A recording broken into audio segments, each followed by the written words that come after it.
There was a game playing Edric that I was amused with after the fact, simply because I thought I played it well. My opponent did have a chance to win, but afterwards I went to play him again. I usually like to, if I win, I usually like to join someone's game a second time and then ask them if they want to play again, because I know sometimes it's frustrating to lose and not have an opportunity to redeem yourself. Some people will decline, some people are angry, other people will accept and they're gracious. And some appreciate it, so, I never know.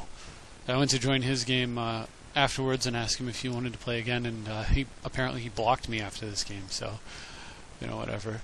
But he won the role, playing first. He's got a Kali the Vast. Of course, I'm playing Edric, and I'll bring up the deck list after the game if you stick around. So, leads off with Evolving Wilds Go, and I get a pretty nice start. Mox into Mystic.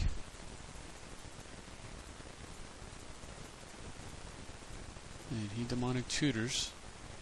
So I have no idea what he's getting, but I'm glad for that Force of Will in my hand. And I figure end of turn I'm going to go ahead and just get another creature into play. Pretty nice when you top deck a Skull Clamp. And I draw a card. I did it that way because on the off chance I happen to draw Cradle. Cradle and Mox would have been 3 mana, and I could have drawn 2 cards this turn.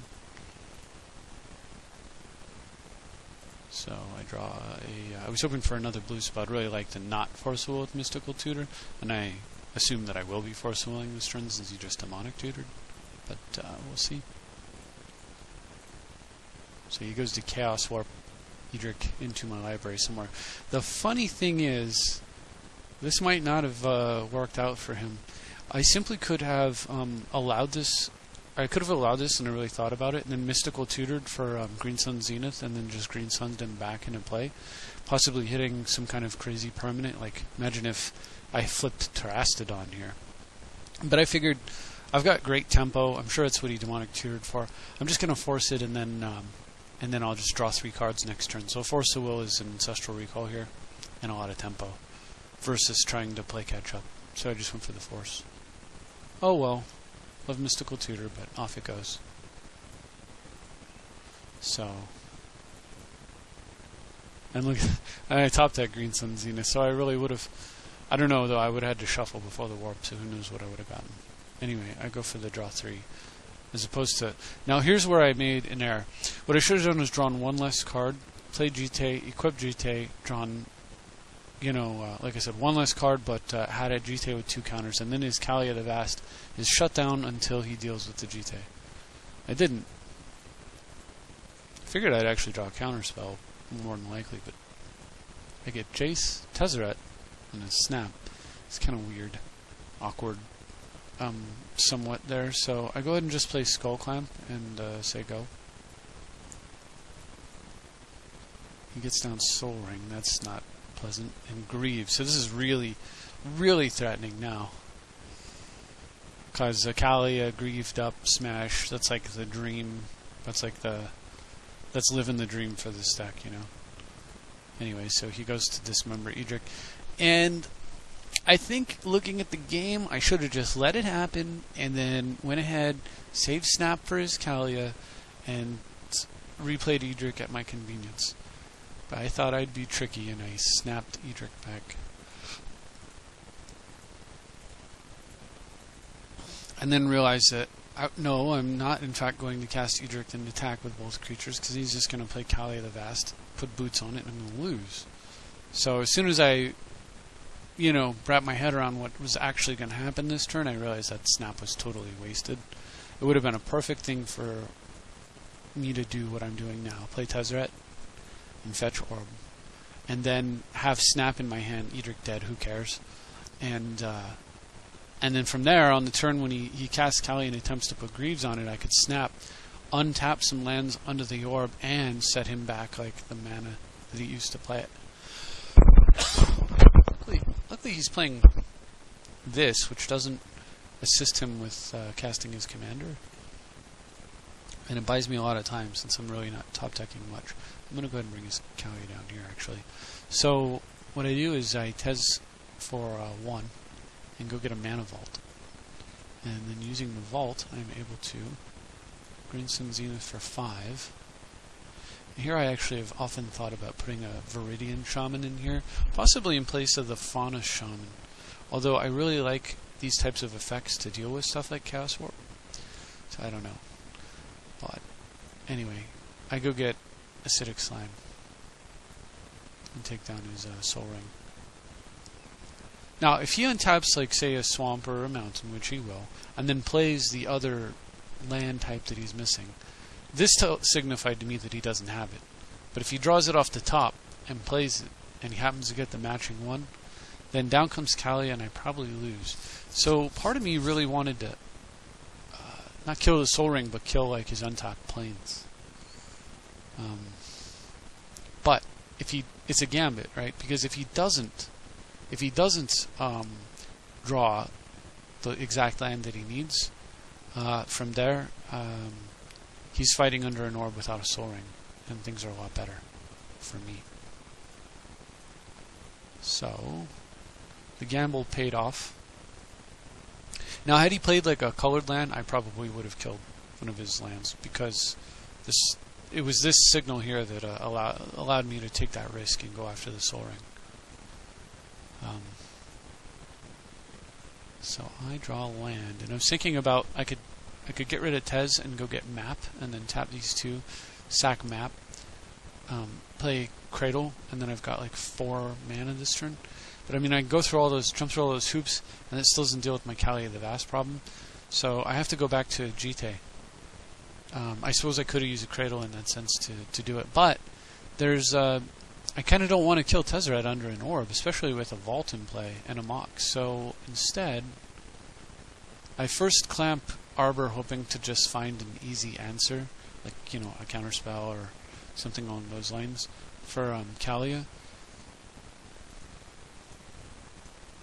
But I don't find one of those cards. So instead, I play my island, tap, and float mana off the Mox. Get down with Jite, equip the Acidic Slime, and go for it. Now, if he has removal here, even if he has removal here, like, then he'll at least tap mana, and that means that he'll untap, and he will still have that problem where, you know, assuming he has, like, say, Swords of Plowshares, he would still have to top deck land to get Kalia down. So it's okay for me if he has removal here. I'll just put Jite on the Mystic next turn instead, provided he doesn't have something like, I don't know, well, he couldn't have Spinning Darkness, but he could have, like, Contagion, you know, free removal. Anyhow, he didn't have it, so I get 2 counters on G10. I'm feeling a lot better about the Kalia the Vast situation.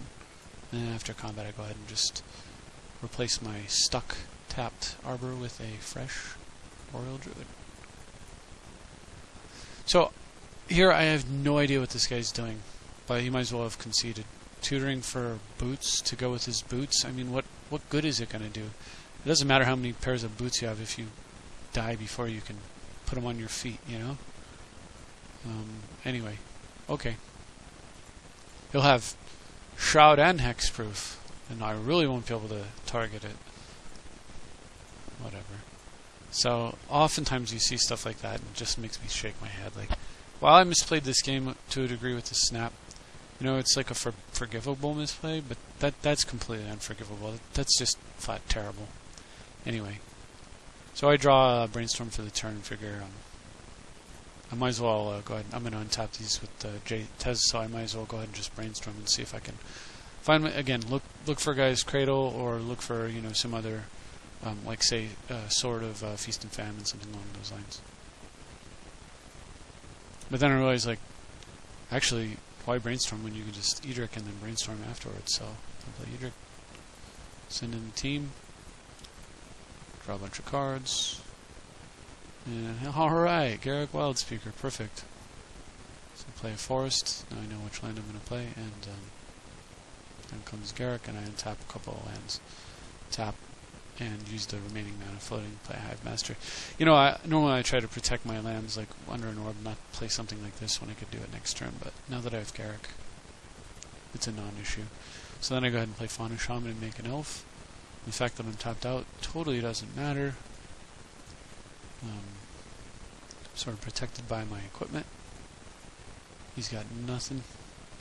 And perfect timing. I finally get a counterspell, so Brainstorm just to see if I can improve my hand. Which I can't. And go ultimate with Garrick. 17. And he dies. So, I don't know. Then I get added to Spineless's, Cordless's block list. I guess this is like more difficult than he wants to face. He wants to just like play people who let him put Greaves on his commander and then hit them and, you know, cast like dragons and angels and completely decimate everybody. And if he blocks enough people, eventually he will decimate everybody. Good for him. So here's the deck list here. Hopefully you enjoyed that game. It was fun to play. Yeah, I'm looking at a couple of things. I'm really thinking about putting Sylvan, Sylvan Scrying, the one that searches for a land, mainly because it lets me mystical tutor for a Gaia's Cradle. And, of course, I can just fetch it with that. Or set up, you know, Strip Mine combo, but generally I'm going to go get Cradle. You know, between map and that, I would have, like, I could Trinket Mage for map for Cradle, Tezzeret for map for Cradle. I can just draw the Cradle, and then I could Mystical for Scrying for Cradle, or just draw the Scrying and go get Cradle. So, I mean, the thing about it is that the card's completely ridiculous, and if anything should be banned, it should be Cradle. But until it is, I might as well abuse it, right? Well, that'll be a change I'll try to make, and maybe you'll see that show up in some future deck lists. Hope you enjoyed this game. Thanks for watching.